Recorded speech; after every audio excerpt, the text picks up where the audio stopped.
secretário do Conselho de Desenvolvimento Econômico e Social, que tinha titularidade de ministro, né? O estatuto de ministro. E o presidente Lula me convidou para assumir, para mim de maneira um pouco surpreendente, em função, na minha opinião, de uma crise de relacionamento ali com o senador Cristóvão, que era o ministro naquela oportunidade. Eu acho que o presidente me convidou fundamentalmente em função dos enunciados que nós estávamos trabalhando no Conselho, que envolviam uma visão de reforma da educação superior, de institucionalização do Fundeb, que é uma questão muito discutida também no Conselhão, e a nossa vontade política de fazer revogar no Congresso Nacional uma lei do Fernando Henrique, né, um projeto de lei que se transformou em lei, originário de Fernando Henrique, que proibia a União Federal instituir escolas técnicas, né?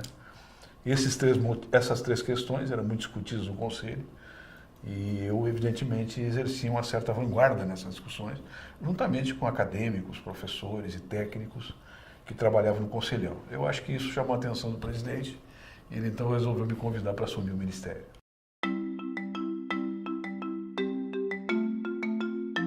Na verdade, o PMDB teve dois momentos de entrada no governo. Um primeiro momento que foi a ala, o setor do PMDB, capitaneado principalmente pelo ex-presidente Sarney, né?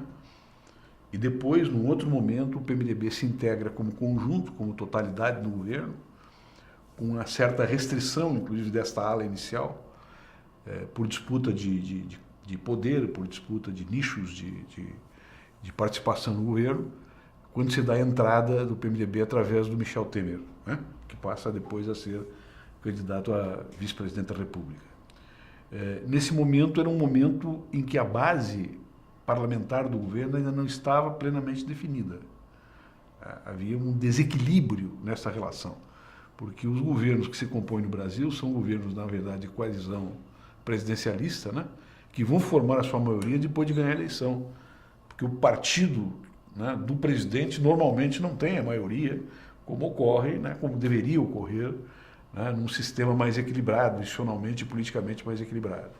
Então era um momento de grande instabilidade, né, política, mas que permitiu ao presidente alavancar, a partir do Ministério da Educação, uma série de projetos extremamente importantes que se irradiaram, se capitalizaram muito além da base do governo, né?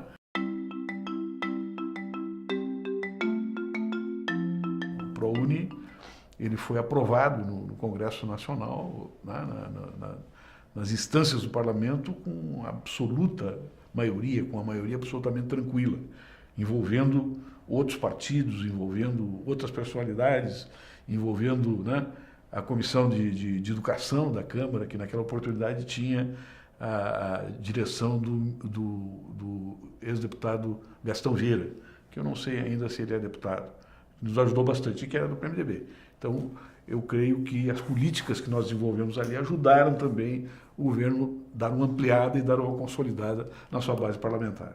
É um fato político, um caso político extraordinariamente rico, essa questão do ProUni. Porque quando ele foi lançado, né, ele teve duas oposições muito fortes. Uma de um pessoal mais esquerdista, né, da academia e do movimento estudantil, que entendia de maneira equivocada e primária e sectária, inclusive, que o ProUni iria tirar recursos das universidades públicas.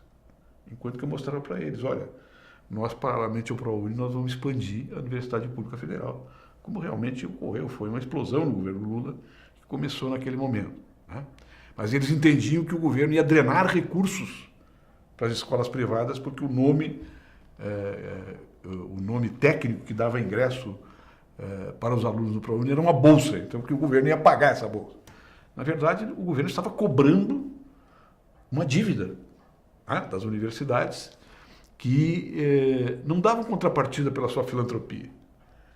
Então, esse pessoal da extrema esquerda, presumidamente, né, contrários ao projeto, foi uma posição muito forte. E a outra posição foi daquelas daqueles donos de universidades tipicamente empresariais, né, que têm uma clientela definida, que tem dinheiro para entrar nas suas universidades. Fizeram também uma oposição bastante dura.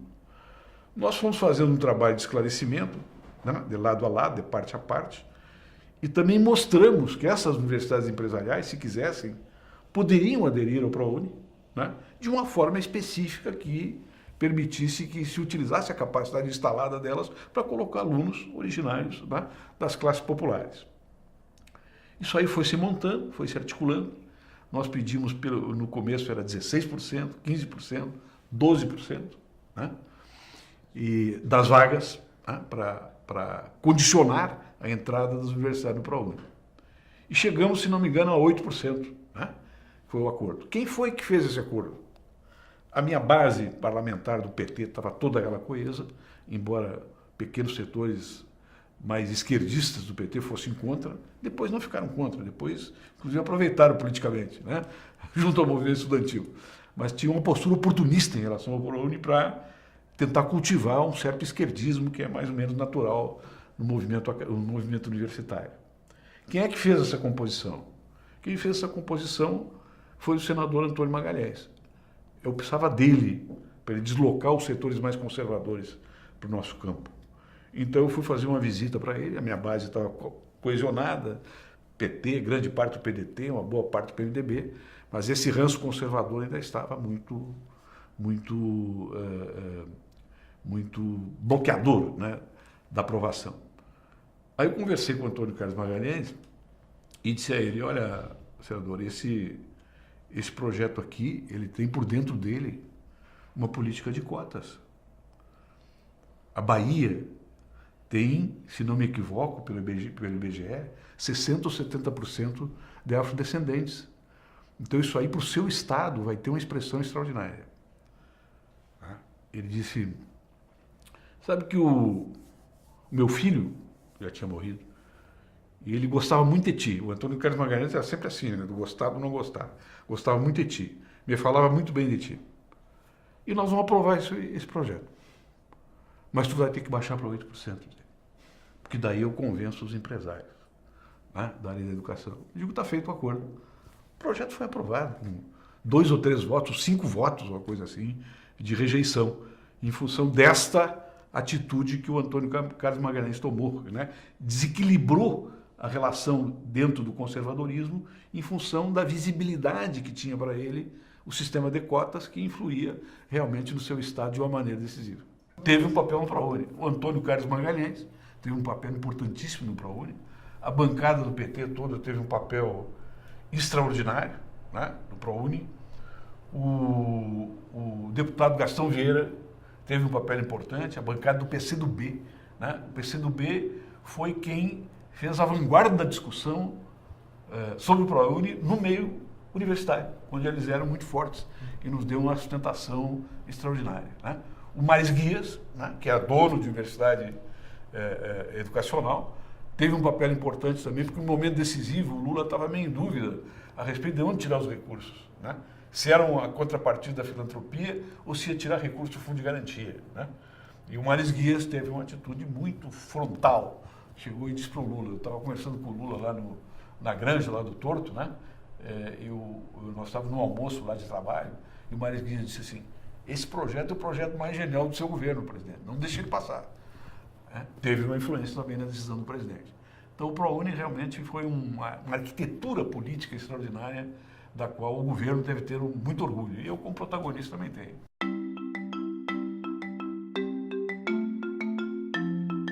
Esse é um processo também muito rico e muito interessante. Né?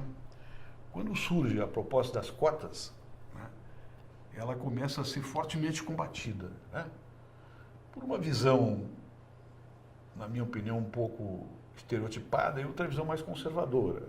A visão mais conservadora é aquela visão tradicional de uma classe dominante de tradição escravista como a nossa, que reflete nos seus intelectuais, nos seus dirigentes políticos, embora eles usem outros motivos, né, para combater uma lei como essa. E uma outra visão um pouco estereotipada era que isso aí seria um paternalismo, né, que iria desqualificar a academia, porque iria permitir que pessoas não preparadas entrassem na lei de cotas, isso aí rebaixaria, em geral, o nível do ensino. Esses foram os debates que foram feitos, mas ele tem dois momentos muito significativos. O primeiro é a discussão das cotas por dentro do ProUni, porque nós jamais poderíamos passar um outro sistema de cotas para as universidades sem que estivesse alguma contemplação legal em algum sistema determinado de leis. Então nós pegamos a lei de cotas, pegamos o conceito de cotas para dentro do ProUni e insistimos que as bolsas deveriam ser dadas de acordo com o percentual do IBGE, né? Na região em que estava a universidade, destinando para afrodescendentes. Por exemplo, aqui no Rio Grande do Sul, 12% do IBGE diz que são afrodescendentes, são negros, etc. 12% das bolsas do ProUni, né? Ou seja, da contrapartida da filantropia para o ProUni, teria que ser 12% de pessoas afrodescendentes. E daí conectamos esta questão com o vínculo da escola pública. Ou seja, escola pública e afrodescendente. Isso aí fez dobrar nas universidades privadas, em 3 ou 4 anos, o número de afrodescendentes que tinha anteriormente. Aí, as universidades públicas, através das suas reitorias, dos seus conselhos universitários, começaram a discutir a questão e foram paulatinamente introduzindo, né? Porque era dentro da autonomia universitária a introdução dessa política de cotas, que depois finalmente se transformou em lei, né? E daí já de uma forma acordada entre as universidades, a elite acadêmica e o mundo da política, por assim dizer. Mas a origem do sistema de cotas está em 2 movimentos. O primeiro foi a introdução dentro do ProUni, né? E o segundo foi uma disputa política que nós do Ministério fizemos com os reitores para eles começarem a introduzir voluntariamente. Mas teve uma resistência muito grande, né? Eu mesmo fui muito atacado pela imprensa, particularmente a imprensa paulista, né? Articulistas da Folha de São Paulo, do Estadão, né? Alguns deles até dizendo que eu teria que fazer um recenseamento nazista para definir as cotas, né? Ou fazer um exame racial nas pessoas. Absurdos como esse foram escritos por jornalistas eméritos, que estão até aí hoje, escrevendo seus artigos, dizendo algumas coisas corretas e dizendo bobagens também, né? Para ver a gravidade, né? A profundidade e a radicalidade que teve esse debate.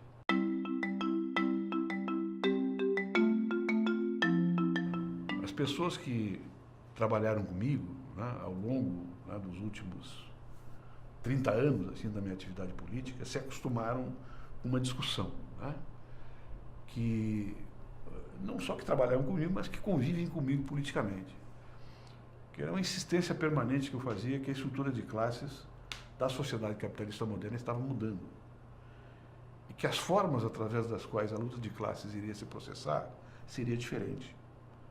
Aquele contrato social-democrata clássico, burguesia de um lado, proletariado do outro, que fazem acordos, organizam conflitos e depois, né, propõem as suas normativas de políticas públicas, ele ia se esgotar. Por quê?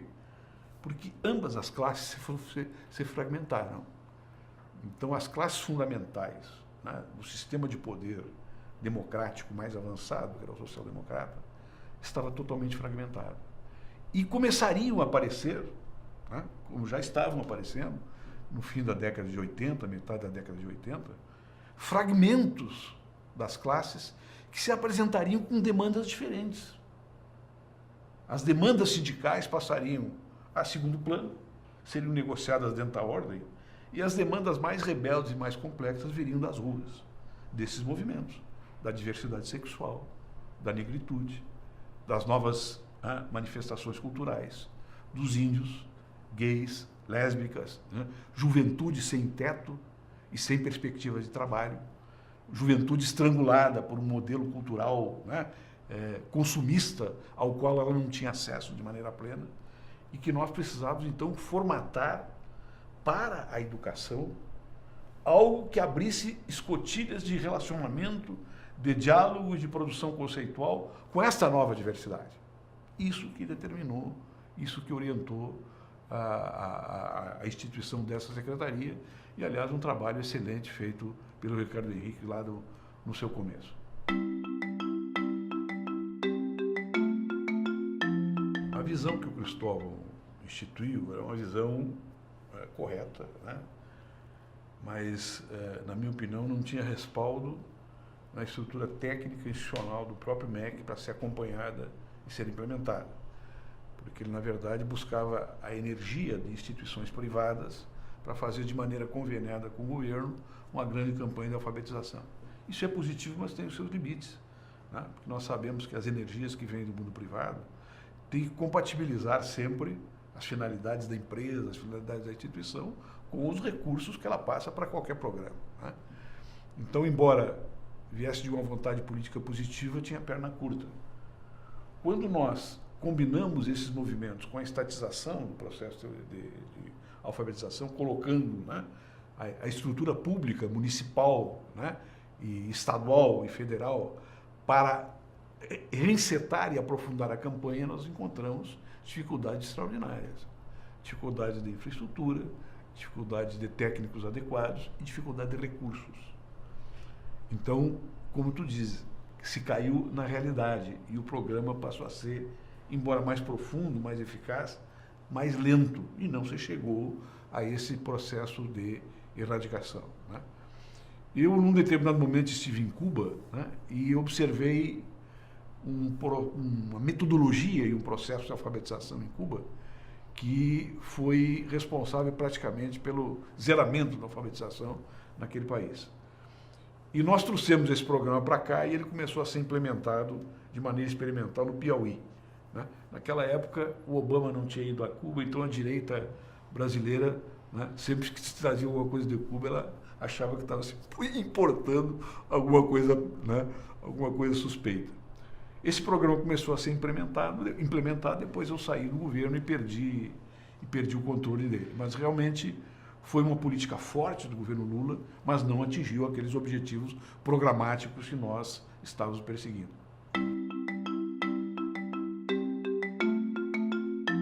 A emenda constitucional do Fundeb foi remetida na minha gestão. Não me lembro, sinceramente, hoje, já faz algum tempo, se ela foi aprovada ainda dentro da minha gestão.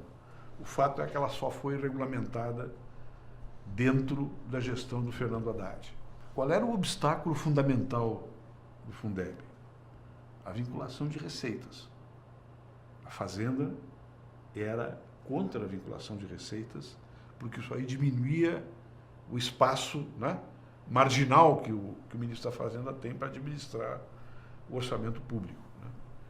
Eu me lembro, inclusive, que na data em que o presidente assinou a emenda constitucional para remeter, nós estávamos com representação de educadores de todo o país, lá no Palácio Planalto, aguardando lá embaixo, né? E o presidente tinha na sua mesa, estávamos lá eu, o ministro Palocci, o ministro Jean Dirceu, mais alguns ministros ali, com alguma ligação, planejamento, direto ou indireto com o tema, e o presidente tinha à sua frente duas emendas. Uma que determinava a vinculação e outra que apenas instituía o Fundeb e não determinada vinculação de recursos. Estava a ministra Dilma também naquela oportunidade, nessa reunião. E estávamos ainda num impasse, porque os órgãos técnicos fazendários, né, os que controlam o dinheiro dentro do governo, não queriam em nenhuma hipótese fazer a vinculação. Eu alegava ao presidente que o Fundeb estava destinado fundamentalmente ao Nordeste. Queria fazer uma revolução educacional no Nordeste, onde nós tínhamos apenas em torno de 22% dos jovens que saíam da escola de nível fundamental e iam para o ensino médio. Conseguiam, né, chegar no ensino médio. E o Fundeb iria alterar completamente, né, essa realidade. O presidente estava em dúvida no de mandar. E o que impulsionou a sua decisão de mandar a emenda constitucional vinculada, né, que fazia a vinculação, foi esse argumento, né? O argumento de que no Nordeste, ao contrário do que ocorria no Sul, onde 62, 63% dos jovens, eu não sei se eu estou dando as estatísticas certas, mas a proporção era essa. 62, 63% dos jovens saíam, né, do ensino fundamental para o médio, no Nordeste era 22, 23%. Então, eu digo, presidente, para corrigir essa distorção, só um fundo como o Fundeb. Já que o Fundeb foi uma grande conquista, agora nós temos que fazer isso. E o presidente assinou essa emenda e mandou. Então, esse era o conflito, era um problema de recursos, era isso que atrasava, era isso que vinculava, uma visão mais, eu diria, mais técnico-financeira da questão orçamentária do que uma visão resguardada por princípios políticos. Esse conflito ocorre em todos os governos e vai ocorrer em todos os orçamentos. Isto é, em última análise, uma disputa sobre os rumos de um modelo de desenvolvimento. Tá? E o presidente Lula, ele não só assinou, né, essa emenda constitucional, como também fez força para que ela fosse apoiada ainda dentro do seu governo.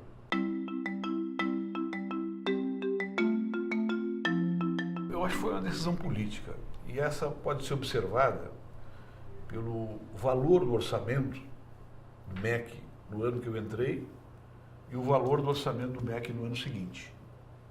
Então, no ano seguinte, se eu não me engano, 2005, né, é que começa uma virada no governo para um modelo de desenvolvimento mais social, né, que se liberta um pouco das amarras, né, das amarras técnicas tradicionais aqui no Brasil, que vinculam, né, o orçamento principalmente à priorização da dívida pública, né, do pagamento da dívida pública. Eu acho que essa mudança que o presidente fez na educação, com recursos orçamentários volumosos para o ano seguinte, deu uma sinalização muito forte para toda a área social do governo. E eu acho que impulsionou, sim, né, uma série de investimentos importantes que ocorreram ao longo do primeiro e segundo governo do presidente Lula.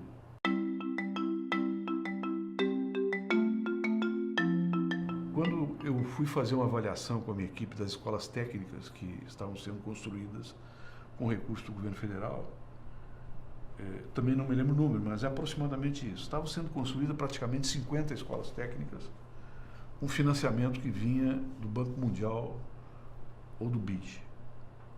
E eu mandei fazer uma verificação dessas 50 escolas técnicas. Nenhuma delas estava pronta, nenhuma delas estava em andamento a construção, e a grande parte delas estava ocupada por pessoas que utilizavam como habitação. Porque os municípios, ou os estados, mas no caso me parece que eram os municípios, não tinham capacidade de gestão e nem capacidade de articulação institucional para dar curso a projetos financiados por falta de capacitação técnica, por falta de gestor e às vezes por falta de vontade política. E o presidente tinha me pedido um informe das escolas técnicas. Eu digo, olha, a situação é essa, não tem. Todas as obras do governo são financiadas pelo Banco Mundial, pelo BID, e as escolas estão tudo paradas, está tudo quebrado. Até levei fotografias para ele. E aí ele me perguntou, o que impede que o governo federal faça escolas técnicas? Eu disse, uma lei federal. O governo federal está proibido de fazer escolas técnicas. Porque o presidente Fernando Henrique recebia certamente muita pressão para fazer escolas técnicas e resolveu enviar um projeto para proibir o governo de ser o construtor e o institucionalizador das escolas técnicas, que daí seriam federais e trariam mais despesas para a União. Né? Daí o presidente disse, então vamos revogar. Aí eu redigi um projeto de lei, né, junto com a minha equipe, mandei para a Casa Civil, o presidente mandou e foi imediatamente revogado. Não teve uma discussão, vamos dizer assim, uma contestação significativa no Parlamento Nacional. A partir disso, ele me pediu para apresentar um projeto. Aí nós apresentamos os primeiros projetos para as escolas técnicas, que depois foram sucessivamente aperfeiçoados e qualificados, né, na gestão do Haddad, até formar esta rede, né, dos IFETs, né, que inclusive estão dentro deste mesmo espírito de o governo federal retomar a iniciativa na produção do ensino técnico de alto nível no Brasil.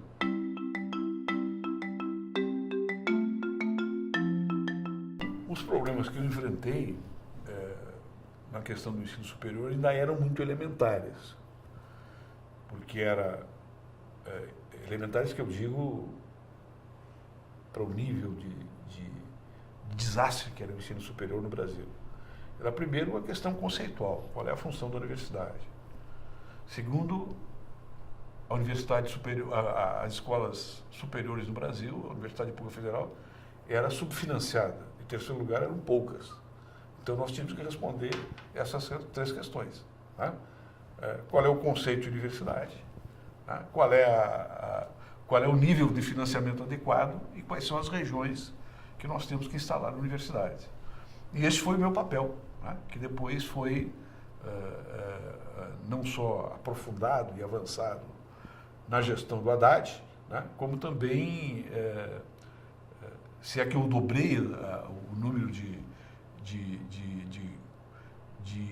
institucionalização e construção de universidades, né, em relação aos anos anteriores do governo Fernando Henrique, lá já na gestão Haddad mais ou menos triplicou. Né? Aqui no Rio Grande do Sul, por exemplo, nós instituímos a Universidade do Pampa Gaúcho, a Unipampa, né, cobrindo toda uma zona pobre aqui no Rio Grande do Sul que não tinha ensino público superior. Né? Então, esse foi o enfrentamento. O governo tinha, na verdade, duas posições a respeito disso. Uma posição era comandada pelo Levi, naquela oportunidade, que eu não me lembro, parece que o Levi era ministro do Planejamento, ou vice-ministro, ou do Banco Central, não me lembro qual era o papel do Levi. O Levi defendia o seguinte, aquele modelo mais americano, assim, né? Nós queremos ter pontos de excelência altamente qualificados e representativos que são federais. Poucos e bons. E o resto, universidades comunitárias e privadas, onde o governo trabalharia uma política de bolsas. Tá? E uma outra posição, que era a posição que eu defendia, que tinha que fazer uma expansão da rede de ensino superior federal, porque só essa expansão poderia ampliar a presença das classes populares na universidade. Então nós teríamos que buscar as regiões que estavam necessitando de universidade, não só pela sua densidade demográfica, pelas suas características econômicas, mas também pela estrutura de classes daquela região. Porque o que o Levi alegava de maneira correta? As universidades federais, a maioria delas, 90% são pessoas de classe média, são pessoas que podem entrar num cursinho. Tá? Então nós tínhamos que corrigir isso com uma visão geopolítica de onde instalar a universidade, a natureza da universidade, adequada à base produtiva daquela região e aumentar o seu financiamento. Né? E esse foi o grande movimento que nós começamos naquela oportunidade. Né? Tanto é verdade que fizemos não só aqui na metade sul do estado, que é a metade mais pobre, como também lá na região de Garanhuns, nós fizemos universidade. Né? Então os pobres começaram a ter acesso ao ensino público superior. E isso teve uma grande influência, eu tenho convicção, na natureza do desenvolvimento regional. Né? Esse foi o conceito que nos guiou e que teve o apoio do presidente com um aumento crescente no orçamento do MEC, que é incomparável ao que era antes de nós chegarmos lá.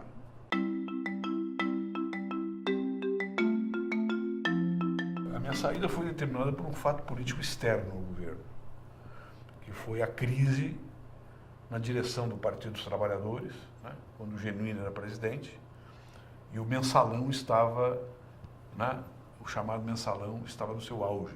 Então, a saída do Genuíno, né, criou um vazio de poder dentro do partido. E aí, eu diria, com bom humor, a vítima desse vazio de poder foi eu.